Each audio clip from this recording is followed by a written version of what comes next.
Welcome back to The Extract. I'm Kyle Meyer, and with me is, okay, what are we calling you then if you're not, Zinfandel royalty? Joel Peterson from Ravenswood. He's like one of the guys that made Zinfandel one of the greatest red wines in California, blah, blah, blah, blah, blah, blah, blah.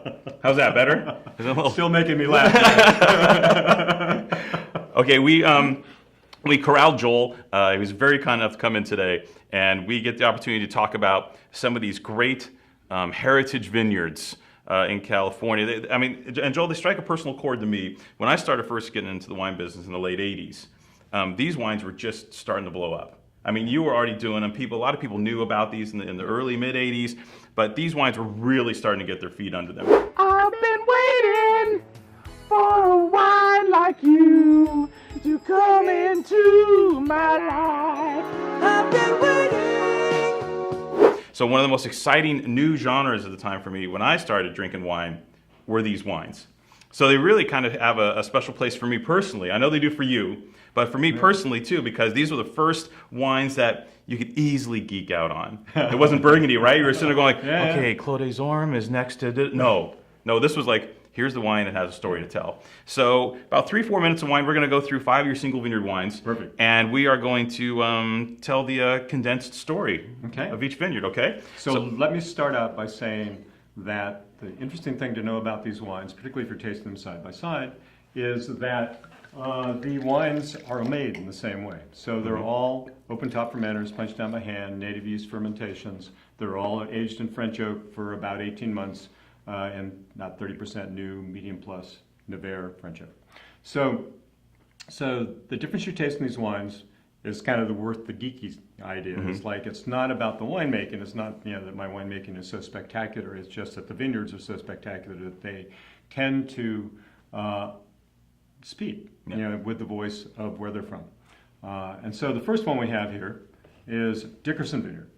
And Dickerson Vineyard is a vineyard that is in Napa Valley. Where else would you find good Zinfandel but on Zinfandel Lane? Right. This is a Zinfandel Lane vineyard. The core of this vineyard was planted in 1920, so just before Prohibition. It's in the Bayeux loam kinds of soils. You'd think that just before Prohibition was a bad time to plant grapes, but it turned out to be an excellent time to plant grapes because grape prices went up during Prohibition because of all the home winemakers. It was a uniform planting in the sense that it was 100% Zinfandel. It also has the unfortunate distinction, or maybe fortunate distinction for this vineyard, of having leaf roll virus. It was one of the early vineyards that got leaf roll virus. It's leaf roll type 2, so it hasn't killed the vineyard, but it really changes the metabolic characteristics of the vines themselves, which naturally influences the way the grapes ripen. So this vineyard tends to stay higher in acid, lower in pH, and doesn't move over into the kind of black fruit plumminess that you might get out of some other Napa Valley vineyards. So it stays really in the red raspberry zone.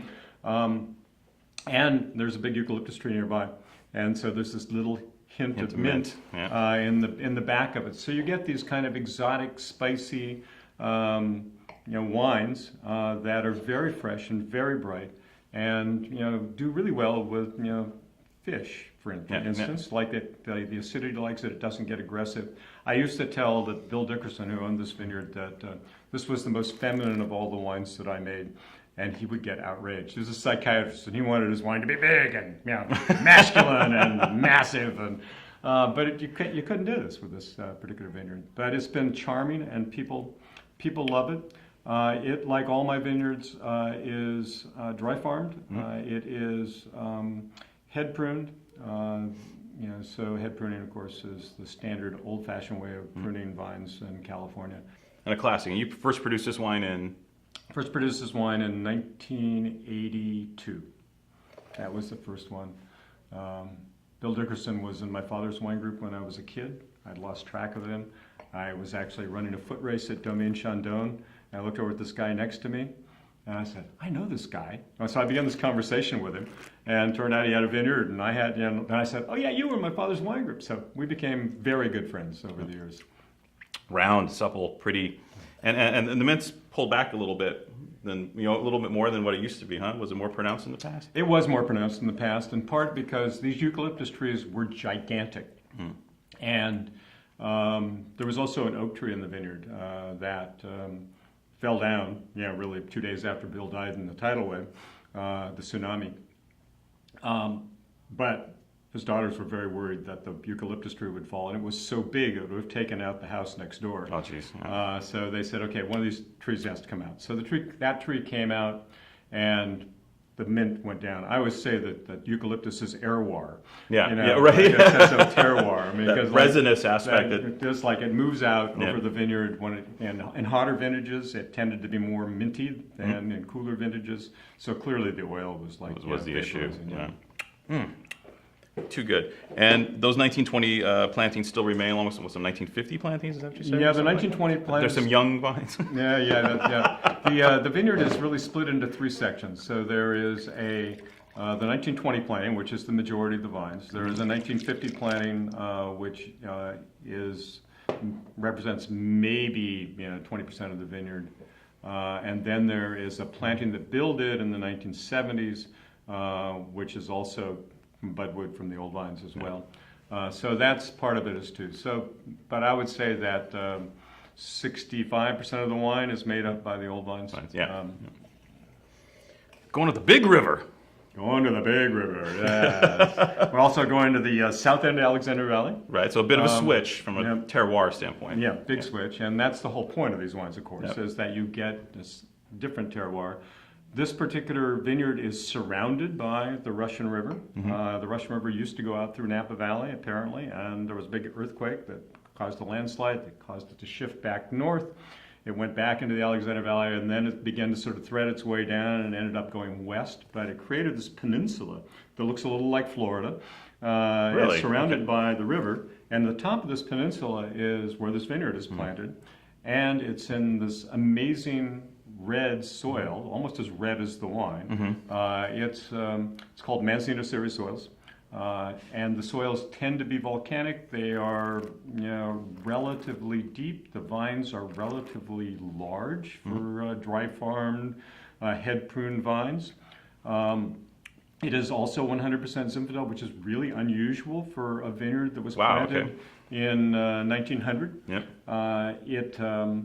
It's very balanced. I mean, most people don't really know what old vine Zinfandel tastes like, but this is old vine Zinfandel. Most old vine Zinfandel, you taste has Petit Syrah, Carignan, or Alicante, changing the kind of the very nature and flavor. So people say Zinfandel is peppery. Well, usually that's the Petit Syrah. Petit Syrah, in the wine. So it's but this wine has got this wonderful kind of baking spice note to it. It's got this big kind of cherry, raspberry component. Bigger, brasher wine than the Dickerson. Oh, much more so. And the center body, is that way.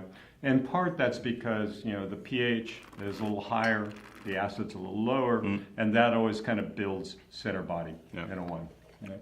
Yeah, and all these wines made the same way, same amount of French oak, same native yeast. And you were making that was your house style from since when? Like, when did you dial in the way you were going to make Zinfandel? Was it pretty early on? Or? 1976, that was when I started, thinking about how I was going to make wine. And it wasn't like it came from nowhere. I mean, I had grown up drinking European wine, and I had this very clear idea about what I wanted to do. And after working with Joe Swan, it became clear to me that that was a possibility. And so I just set out to, live what I thought was going to be the right way to approach Zinfandel. And I haven't really modified it much since then. Of course, I make a wide range of Zin. I make less expensive Zin, and I make sort of medium price Zin, and all those require sort of a different thought process. But with these guys, if you want to make terroir-driven wines, this was the way to do it, in my opinion. Love that wine.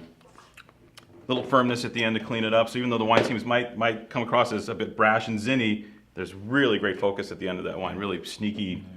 So it's the thing that you get with open top punch down fermentation is really good control of the tannins and the way they integrate with the wine. I mean, of course, you taste every vat every day, and sort of you're keeping track of it. But for me, my wines tend to have structure. And I think structure is really critical to good wine. It's also critical to wines that age. It's the Belloni. Belloni. Belloni. Belloni. I'm I'm not gonna stand here and listen to this baloney. He won't, you know. He doesn't stand for baloney. Baloney. The accent on the right syllable. You got to get it there. On the other hand, if you were... You don't want to piss off some Italians and Zinfandel growers. Yeah. If you were Ricardo's children, they became the Bellonis because Belloni sounded too much like a pink sausage. So this is on Wood. This is on Wood Row.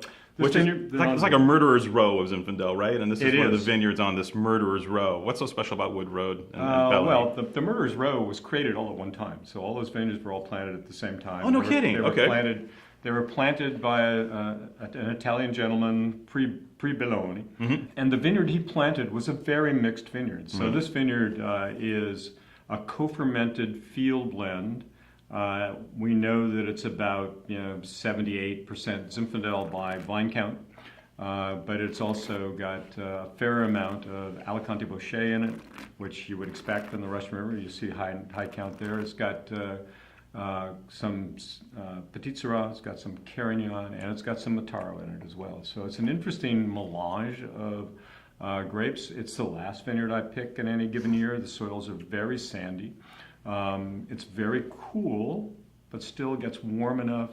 And the vine height. So if you think about Big River, which has got vines that stand as tall as I do, relative to this vineyard, which is where if I sit on the ground, I put my elbow out, I put my head on the crown of the vine.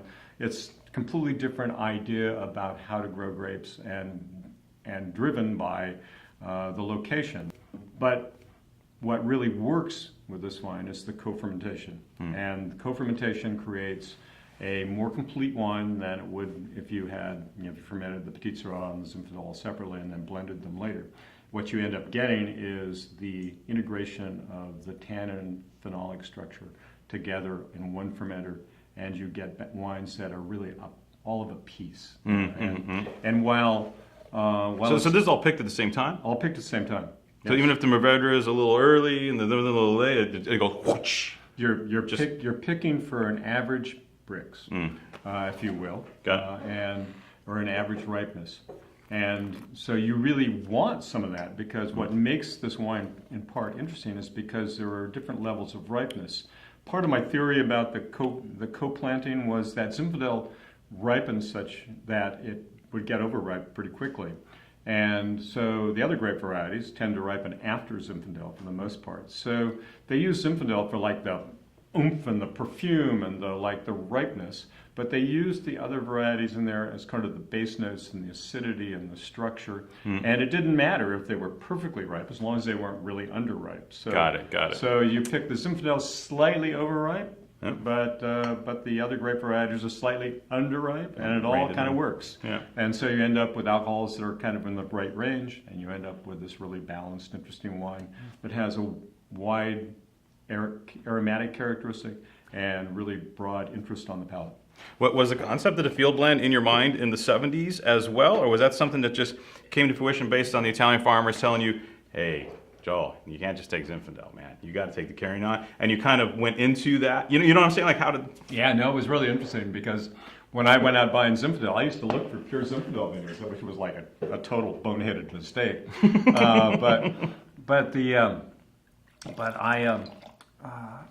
I ultimately, would walk into a field and I'd say, "Is this Zinfandel?" And they'd say, "Yes, this is Zinfandel." And I'd look around and I'd say, "No, this is mixed blacks." Yeah. And then they'd say, "Yeah, it's mixed blacks." And they didn't get paid as much for mixed blacks. They got paid for more for Zinfandel. But if I looked around and did a count and it looked like it was varietal Zinfandel, I would just take it as Zinfandel, and it turned out that worked really well. Right. But it's interesting you should ask that just before this wine, which is Old Hill Ranch. Old Hill Ranch was a vineyard planted in 1885, so it's probably the oldest vineyard on rootstock in California. It was planted by a guy named William Peterson Hill. He originally planted this vineyard in 1861, and he was one of the few people that replanted his vineyard as well as originally planted it. And he kind of just reproduced what he had. And in 1861, California really didn't know what it wanted to plant, and so it was trying lots of things. He had lots of Zinfandel in the vineyard, but he also had 24 other varieties in the vineyard as well. 24. And he planted those varieties in a second go around as well. So this vineyard is a really interesting melange of things. It's actually, when I first started working with it, it was only about 66% Zinfandel as planted. But it's got a substantial amount of Grenache in it. It's got Syrah, it's got Mourvèdre, it's got Touriga Nacional, it's got Tempranillo, it's got the usual Petit Syrah Carignan and Alicante. It's got grape varieties we can't even identify with DNA. It's got something I call the Black Panther grape, which is unidentifiable. There's no reference variety for it. It's vinifera. It's got a really lacy leaf, and it's got a black grape with blacker spots. It's a weird grape, but it represents probably 5% of the mixed blacks. I was going to say, there's a bit of it in this wine. Yes, there's a bit of it in this wine. So I've actually, planted a little block, in one of my vineyards just to see what it actually is and see what it actually tastes like.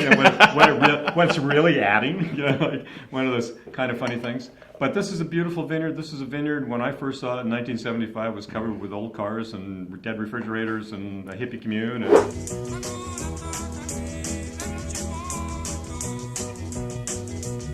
We got buckbrush and poison oak, and I got a call from Otto Teller in the 81, and he said, "I just bought this vineyard. Would you be interested in helping me, bring it back to life?" And I said, "It's got to be organic." Da da da. He was like an early organic farmer. He was a very esoteric guy, and so we began slowly digging it out. And 10 years ago, we had gotten it back to sort of fight and trim, but it wasn't in perfect condition. And Will Buckland, who was Otto Teller's son-in-law, came down after Otto passed away, and he and I, began working on this together. And he hired Phil Couturi, and they just completely turned this vineyard around. They put in compost and soil-building cover crops, and so I was getting half a ton an acre from this vineyard. We now get 2.5 tons an acre from this vineyard, and I can make more wine than I ever made before, and I still split in the vineyard with Will Buckland. So. Man, and the wine kind of goes beyond Zinfandel a little bit. Like the first, like here, Zin, Belloni, pretty zinny, but this wine kind of like, it kind of goes past. And this wine ages remarkably well. It really is much more in the field blend tradition, which is really California heritage wine. And I've just recently had a tasting where we tasted the 91, the 99, and the 94, and those wines were just beautiful. They have aged incredibly well. If you cellar that wine, it's transformative. I mean, you just say, how is this possible? It's California wine. It's not supposed to do this, but it does. It's not Zen. It's great California heritage red wine. Very important delineation. All right. Why Old Man Teldeschi's at the end? Old Man Teldeschi's at the end because it's the most zinny of the zins I make. If you are thinking Zinfandel, you don't necessarily think of the flavor profile of the rest of these wines, even though they're really Zinfandel. What you think about is you think of Dry Creek Zinfandel. And Dry Creek Zinfandel is all about vanilla and cherries, and it generally tends to be big. And so this tends to be one of the bigger wines I make. Usually the alcohol's hit about 15. It's got about equal parts of Petit Syrah and Carignan in it, old vine stuff. This vineyard was, the section that goes into this bottle was planted in 1904 by the Teldeschi family. So this is a vineyard that's been farmed by the same family for multiple generations. It's almost non-existent in California. So they still cross-cultivate it, just like they always did. They still plow it. Nobody plows their vineyard. They plow it, like 12 inches deep, which drives these roots really quite deep. They're dry farmed. The vines, of course, because they've been taken care of by one family, have perfect form. I mean, like if you want to see a textbook, head prune vine, this is where you go to look at it. So it's really classic. The soils are Tuscan Red Hill Series soils. It is Dry Creek benchland, which is really, in my opinion, the best place to grow Zinfandel in Dry Creek for sure. It's also probably one of the best places to grow Zinfandel in all of California. Is the Dry Creek aspect, does that attribute to the larger frame of the wine, the bigger size, that juicier fruit character? Yeah. Because it's warmer in Russian River, huh? It's definitely warmer than the Russian River. Yeah. It's substantially warmer than the Russian River. So take Bologna, which I would typically pick in the middle of October. I would pick this vineyard in the first week of September. And they're only like 10 miles apart or so, maybe 15, but they're really quite close together. But the difference in climate is substantial. So it gets marine influence that comes in through the sort of the rock pile end of the valley during the night, and it gets quite warm during the day, particularly on the sort of the northeast side of the bench. So it's quite remarkable. It's a beautiful vineyard, taken care of, incredibly traditionally, as you might imagine. So it tends to be a little bit darker, tends to have a little bit more of that black cherry vanilla quality to it. Lovely vineyard. Yeah. What a friggin' show. This is hilarious. I love this. Yeah. And for me, like I said, it's like meeting rock stars, man. I remember, people standing in line for the 91 Cook and the 91 whatever. Yeah. People were wearing like Groucho masks, to come in as a different person to get a second allocation of these wines back in the early 90s. And I remember, my boss at the time opening a bottle for me and just going like, wow, Zinfandel, what the hell? We used to do a lottery for our wines. So you put it at the lottery, and one of the things, if you didn't win the lottery, would send you a black shirt that say, "I lost the Ravenswood lottery." seemed like rubbing salt in the wound, but it was like one of those things we did to have fun. Yeah. And the great aspect of this is about longevity, right? Because what happens is fads come and go, right? Yeah. Like we went through the whole port thing with Zinfandel, and we're coming back the other way, and then there's other guys they're picking Zinfandel in August at 13.4 and 12.9, making food wines. Yep. But in the end, what you have here is a body of work that is literally unchanged over the course of decades, dedicated to specific individual heritage sites. I can't think of I really can't think of a more important program of wines in California than what Joel has done since the start.